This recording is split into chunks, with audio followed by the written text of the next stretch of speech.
Hello and welcome back to Eat a God. Very excited to get right back into this. I played a little bit too much last time. Let me just make sure. Okay, so yeah, let's get started. Loading here. So this is where we left off. Let me check the history just to make sure. You spend the rest of the day playing with and keeping the children company, hoping that by the time Unum returns from the hotel, he'll have a full belly and no desire to eat you, to devour you. Okay. Wow. Nice. I'm gonna explore. Go to the residence of Unum's wives. Oh, this is where I die. I want to see. Wait, look at the paintings. Okay, let me go. Wait. This feels like I'm gonna die here, so let me look at the paintings first. You walk through the halls, observing the paintings that adorn Adam's residence, and you realize that they all follow a very specific pattern. They all depict human bodies in different positions and expressions.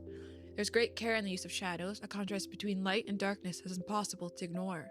Some of them make you uneasy. They're grotesque enough to cause a subtle sense of discomfort. You'd rather not imagine what they look like at night. No thank you. Okay. Let me see I'm gonna see Adam's wives. Your steps are slow. You're afraid that if you hurry, something will go wrong. You're not doing anything forbidden, at least not explicitly. Adam has never told you that you can't come here. Still, as you get closer, each step draws a bead of sweat that slides down your neck. Finally, you stop before a large closed door. It's imposing, with carvings in the wood depicting allegories of the sun. When you lift your hand to touch it, something in your stomach twists, a knot rises in your throat, making it hard to think straight. Fear seeps into your body, tightening around your soft skin.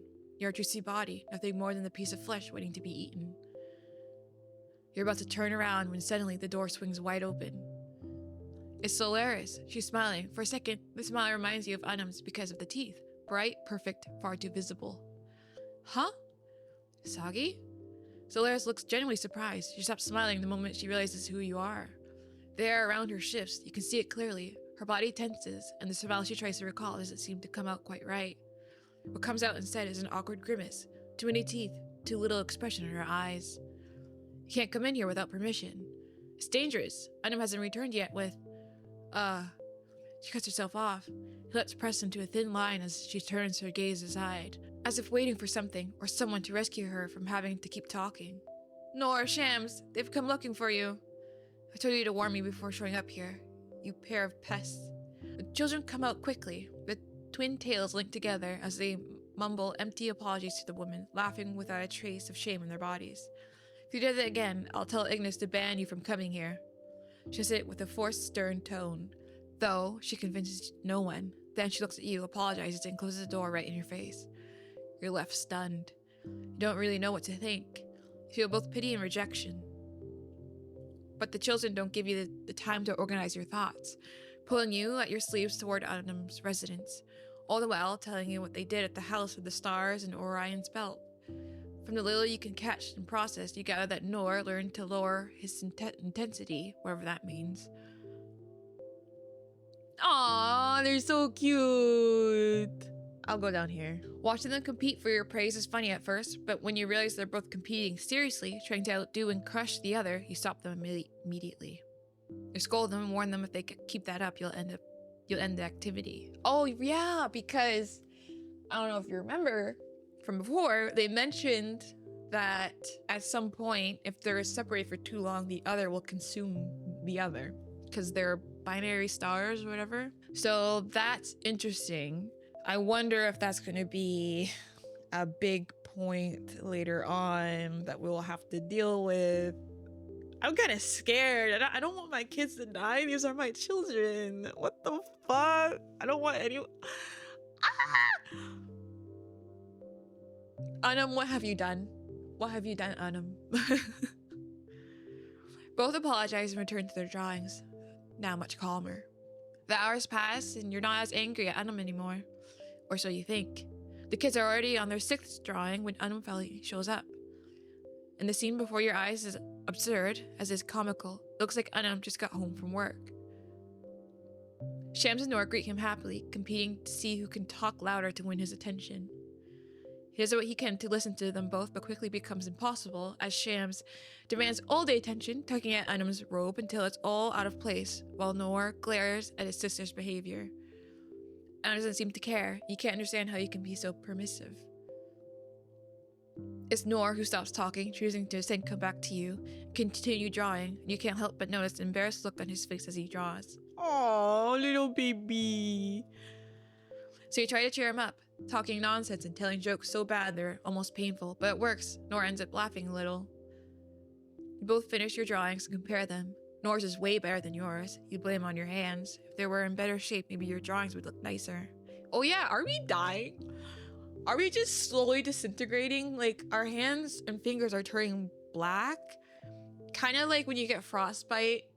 Actually, that might be like a bit too body horror, but when you get frostbite, it kind of blues up. Whatever.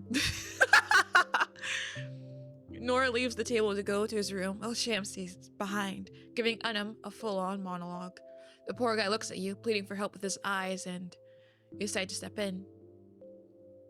You're the only one who can stop Shams, so she'll leave Unum alone. She obeys instantly, without complaint. You're left alone with Unum. He approaches, expecting a welcoming kiss. Whoa! Wait, did the art get better or something? Like, hold on a second. Are you seeing what I'm seeing? Sorry, I had to delete myself for a second. But why does he look like he even has like little freckles here? I didn't ever notice that before. A tiny little scar. The art just improved randomly. I love this. I love this. I love. Who's the artist? I love your work, by the way. Hi, I'm a big fan. This is so good. What the heck? Like the little stars, little freckles, little scar here. Wow. I'm looking at every aspect of this. I'm so sorry. What? Oh, okay. Sure. I'll give him a kiss. We have kids. It's a chaste kiss. Nothing passionate or suggestive. An intimate greeting you've shared with him a few times. Aw, this is adorable. What the heck? And he seems to have grown so used to it that he demands one every time he returns from the hotel. Oh. Hey, honey, welcome back from eating a human body. Aw. Mwah. I forgot. Yo, the art was so good, I literally forgot that he just consumed another human. Sometimes you just forget things like that. I'm sorry, but like, growing up, one of my all-time favorite animes was Ichigo. Sorry. One of my all-time favorite animes was Bleach, and I was in love with Ichigo. And also, I watched a lot of Naruto, so I'm a big fan of Kakashi. Here's my Kakashi. So I'm very easily won over by dudes that look like this. But yeah, the art was so good, I literally forgot you consumed the person. Oh, how was work, honey? Oh, you know, just had to eat the knees and the legs of some dude. It's tough work. You think he's gotten addicted to them. You always catch him staring at your lips afterward. You wonder if it's because he wants another kiss or because he wants to eat you little by little. Who knows? Who knows? Does he like me or does he want to eat me? Find out next week. On the next episode of To Eat a God. Testing and tasting, bit by bit, making his portion last until he decides to consume it all at once. The thought makes you squirm involuntarily. There must be something wrong with you. Maybe this world has completely corrupted you, because where'd your decency go? Look what I brought for the kids, he says so cheerfully, for a moment you forget who you're dealing with.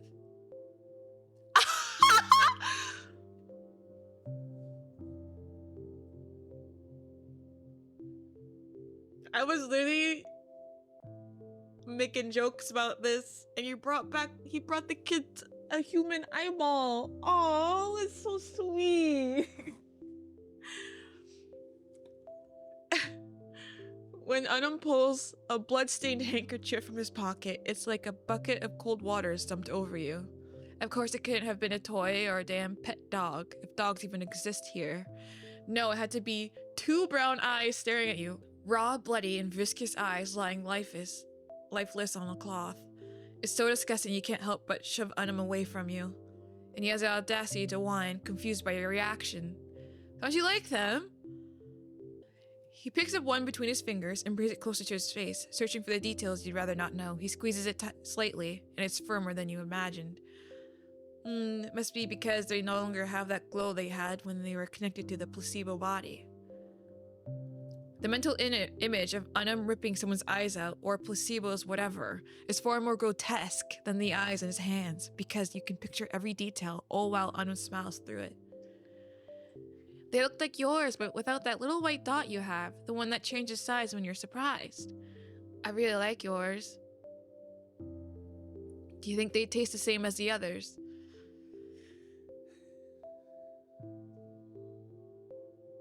Oh!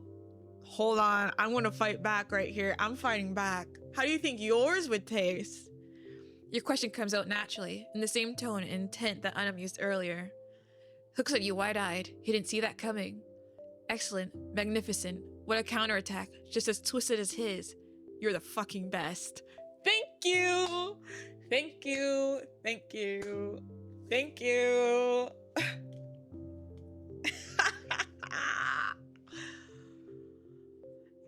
You can't savor the brilliance of your comeback in peace, nor enjoy the redhead's expression for long because he starts laughing. They don't taste like anything.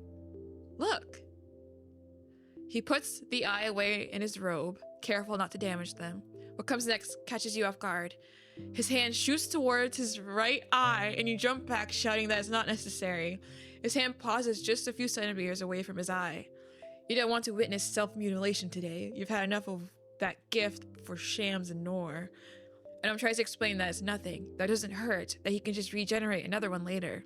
But you just ignore him. Maybe another day, when your stomach isn't so twisted, you'd be willing to see that. You chat for a while about how each of your days went. Oh, so we just move on? He's like, I'm gonna pull this out right now for you, because you just asked me. And I'm like, no, stop, don't do that. Okay, how was your day? What? Unum listens to you with an intensity that unnerves you a bit, as if every word you say deserves to be remembered and engraved into his memory. You tell him everything you did, even the mundane things that mean so little to you, but it delights him. You're not sure if it's your voice that fascinates him, or he truly cares to know every detail of your day. Without realizing how it happened, you're already in the kitchen. You keep talking, recounting even the smallest things, though you avoid mentioning what happened during the checkup. You show him the drawings you made with Noor, turning the pages only when you're sure Unum has seen every detail. He studies them with a fascination. With a gentle smile, he compares them to the works that adorn his hallways. Oh yeah, when we were looking around the halls, we saw he has a lot of paintings of the human body in fascinating positions that are a little bit uncomfortable and unnerving for the main character. So I assume he really just wants to eat us and our kids, because our kids are hybrids. I don't know. I'm thinking of the worst possible endings to this. I'm just theorizing. I'm throwing out theories. I don't know how this is gonna end. I'm scared. Are you scared? Is this me? Leave my kids alone. They're my children. Can I escape with my children?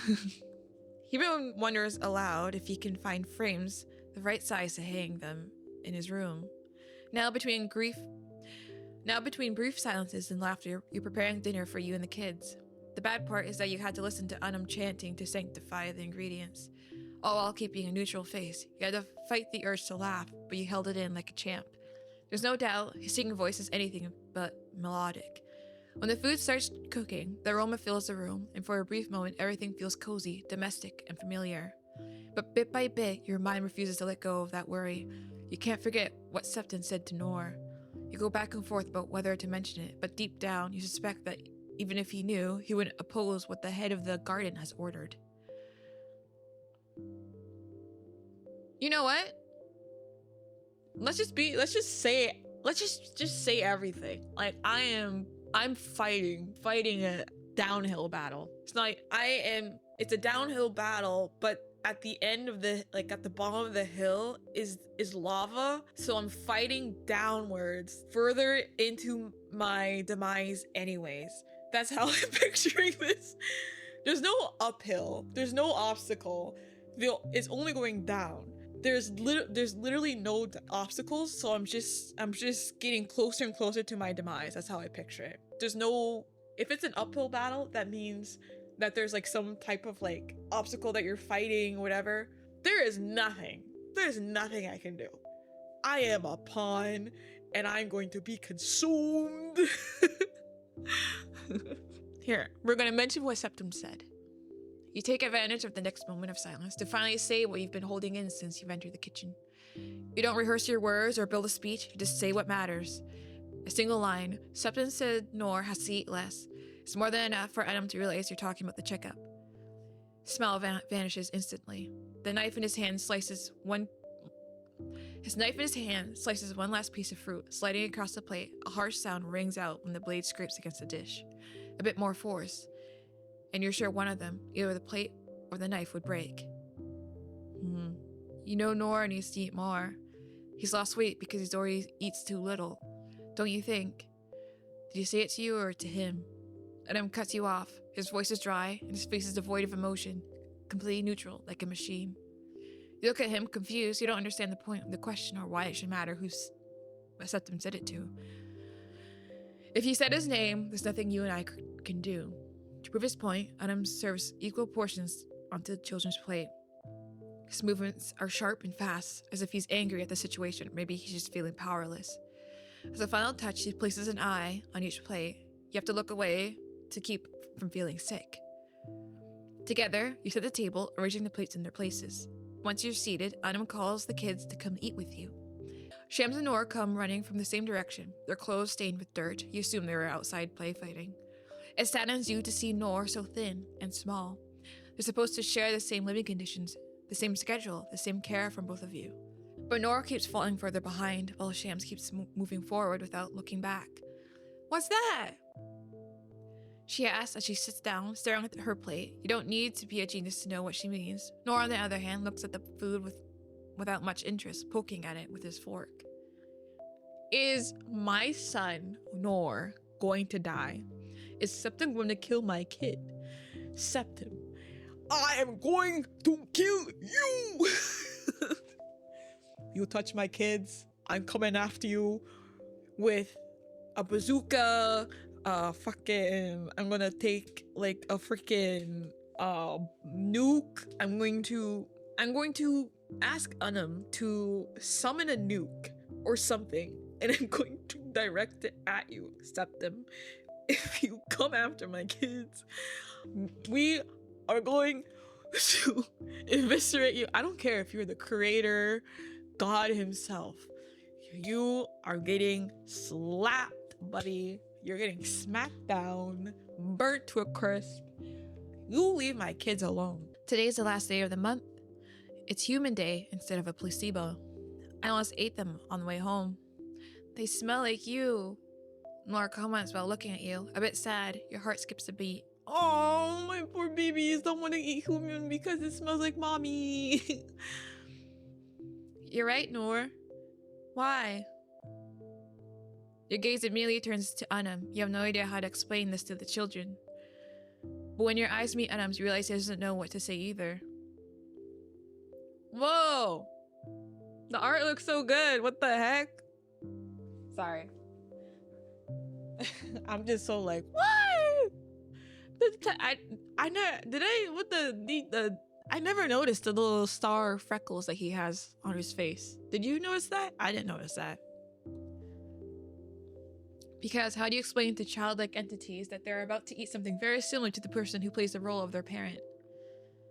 In the end, you tell her you'll explain later, and just to eat before the food spoils, Sham drops the subject and starts eating, leaving the eye for the last bite. Every now and then you glance nervously at Noor. His plate remains untouched, save for the missing eye. When everyone's done, Noor's plate is still almost full. When you ask him if something's wrong, Noor simply says he's not hungry. He gets up from the table to go to bed, falling after Shams. You feel like crying, but you swallow it down as best as you can. 3 days have passed since the last checkup, and you can't keep pretending not to see what's obvious anymore. The children are growing, and far too fast. Was it yesterday when you truly realized it, or maybe the day before? You can't recall exactly, but you remember the rush of horror and dread that followed. This time, the fear is different. What if they don't stop growing? What if, in just a few days, they become old and turn to dust and bones? Every hour counts. If you had to guess what stage they're in now, you'd say adolescence. Lanky bodies that can't seem to figure out the space between what is theirs and what belongs to others. And that defiant attitude. A constant tug of war between what they can do and what they can't, testing how far they can go without earning your reprimand. They're always measuring what they'll get if they push a bit further and whether you'll give in or not. It's a game for them, but for you it's exhausting. If only you had the same authority over them that Septum has. Say their name and have them obey instantly. And when Shams look at you, you hate to admit it, but she scares you a little. Because even though she still looks at you with affection and a touch of innocence, if you pay closer to her attention, or worse, overthink it, you realize that she watches you the way a cat does a caged bird from the outside. Oh, does our kids want to eat us now too? As for Noor, he eats less and less, and it's not because he wants to. You've caught him staring at his food hungrily more than once. You resorted to extremes, some you're not proud of to admit to, but you were desperate.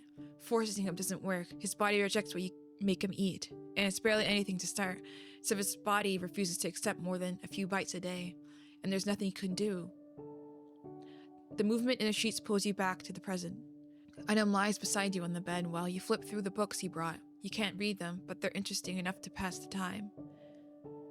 Now his hands take one of yours, bringing it up close to his face. Your knuckles brush against his lips and cheeks. I think he just wants to eat me. I can't tell, he just wants to eat me. That's it. He just wants to eat me. He's not into me. He just wants to consume me. This is not a look of love and affection. This is a look of, ooh, you look so tasty. Suddenly his teeth enter the equation. He bears them with a mischievous smile, all under your watchful gaze, and traps the skin onto the back of your hand between them. Still holding your gaze, he begins to bite slowly. Uh-oh. Well, this is how I die. You know what? Let's see how I die. Let's just see what happens. I want to click the bad option first. Let's do that. I saved. Let Unum continue. You don't pull away. You watch as his teeth press harder and harder into your flesh, and a strange tingle travels up your arm into your chest. Unum's gaze doesn't waver for even a second. He's enjoying your reaction. When he finally releases the bite, he lazily drags his tongue over where his teeth had been. What's left are faint marks and a reddish bruise tinting your skin, a temporary mark made by him, one he stares at with a mix of pride and desire. Did it hurt? He asks, following it with a long kiss to one of your knuckles. Your answer is brief, just a simple no. Your hands don't feel anything anymore, not even pressure. If Unum were to rip your hand or finger off in a single bite, you wouldn't feel the pain. Oh my god! We are frostbitten. We are... we are at the brink of... It's over. Like... I keep playing with my hair. I need to stop. We are dying. We are dying. We have lost feeling in our fingers. How are we even flipping a book if we can't feel with our fingers? How are we even using... If you don't have feeling in your fingers, how are you doing anything? Like, huh. But doesn't give him the right to claim the parts of your body that are bound to become useless someday. It's not fair that you won't give me even a tiny piece of yourself. I don't want to. Even the parts that are dying taste good. Just one little finger, please? No. Ugh. You're cruel. What is this? What is this? You're gonna let me starve? Yeah. You have a placebo. Go eat your placebo, boy. That's right. You bite your lip after speaking, trying to hide a laugh. You fail the moment you see the redhead's face scrunch up, feigning pain. You return your attention to the book. Unum lies down beside you, hugging the pillow. He breathes heavily, inhaling and exhaling as if he's trying to get your attention. He's doing it on purpose. He doesn't need to breathe. It almost looks like a poor imitation of you when you sleep, maybe even mockery if you think too hard about it. Ugh. He groans in fake pain, rubbing his face in the pillow trapped beneath his big arms. I have a council meeting today. He breaks the silence. You have to lift your eyes from the book to process what he just said. Council? What? He must have noticed your confusion because he prepares to explain, taking a deep breath before speaking. I have to talk with them every month to stay updated on changes or issues within my domain. Nothing entertaining. I don't like it. They're also old-fashioned and dull. I want to stay with you. Ooh, can I go to the meeting? Can I go to the meeting? Take me to the meeting. And I'm stares at you wide-eyed, and then laughs loudly, almost uncontrollably. Do you have a death wish? Looking and smelling like that, you won't even make it to the council room door. Well, I don't think they could take me down anyway. But I don't think you'd be safe if I started fighting near you either. Haha. It's better if you stay here. I can tell the girls to keep you company for the day. You can't interrupt him from his call to duty, so after Unum made breakfast for you and children, he left. Okay, wait. I want to save, but I also want to load. What was the other option here? Don't go, stay here with me. Why do you make this harder for me? Ugh. I'm not allowed to skip it. I promise I'll be back before the day ends. Okay. That's the other option. Got it. So he left. Today Shams doesn't want to stay in the residence, preferring to visit Ignis, Solaris, and Eliana. She tells you before leaving and asks you to not make her take Noor along. You ask her why, feeling a little bit angry about her attitude. Noor doesn't want to. He shut the door in my face when I asked if he wanted to come with me. Did you two fight? Shams glances to the left, pursing her lips while figuring out how to answer your question. No. It's obvious they fought, but she still tries to deny it.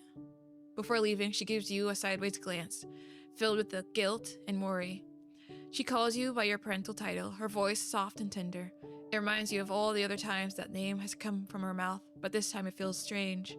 So strange that it twists your stomach. It'd be better if he handles it. And she leaves, just like that. You don't get the chance to ask who she means by he. With how much influence Septum has over your children, you're not sure if it's Shams. You're not sure if Shams meant him or Unum. You try to pass the time by finding something, anything to keep yourself busy, but it's difficult. Clean? Unnecessary. Unum always keeps everything spotless, and you're pretty sure he cleans the residence while you sleep. Cook? Impossible. Your chants don't work since you don't know the language they use to sanctify food. Read? Ha! When Unum has time, you'll ask him to teach you to read and chant. So you have two options. Chat with the paintings in the halls, or go talk to your son. Go chat with the paintings? Did I lose my mind? Wait, did the paintings speak? I'm in the garden, so there's a chance that the paintings are also entities. You never know. It's like Harry Potter with the paintings that have the ghosts in them. Was that in Harry Potter? Am I remembering that same thing? One of those movies. It sounds stupid enough to try, and if it helps, the hours go by faster. You've got nothing to lose. You walk decisively towards the first painting that comes to mind. Your first victims are the two women cutting the throat of the man lying on a bed. Oh, nice! Explain your theory about why you think they're doing that. It's complete nonsense. We still speak respectfully. Expect some sort of response as you look at the painting, but neither woman gives you one. You don't bother asking the man because, well, he can't speak with his throat slit. Poor guy. You have to pause for a moment to process what you're doing. Yikes. You've officially become the neighborhood lunatic the moment you decide to talk to paintings. Good thing no one can see how deranged you look. He has time to stop. In silence, with a bit of shame in your soul, you step away from the scene, walking slowly and staring at the floor. Despite the passing hours, you can't get Sham's words out of your head. Would it really be better if he handled it? You don't think so. Septum? Unum? You don't know which one she meant, but that only makes it worse. The very thought that she might not have meant Unum, that it could actually be Septum, makes your blood boil. You're the one who's been there with them every day, watching your fear as they grow at an alarming rate. You're the one who longs to and regrets not holding them more when they were babies. And no one's going to take away the responsibility you have toward your children. It's time to have a real conversation with Noor about how he's been feeling lately. You walk with a strange tightness in your throat. Each step fills and disturbs the static calm of the place. They shouldn't sound this loud or echo this much, but today they do. You head straight to the room Noor shares with his sister. Just a few more steps, then a turn to the left. You already know the mental layout of this residence like the back of your hand. You're hoping that when you walk in, Noor will greet you with that gentle, timid smile of his. You reach the door to his room and it's open. Still, you knock to announce yourself, but there's no reply. When you step inside, the room is empty. Noor? No one answers your call. Strange. You turn on your heels to go look for him. He shouldn't be outside because whenever one of the twins leave, they will always let you know. The moment you step out of the room, an immense force slams into your chest and sends you falling backwards.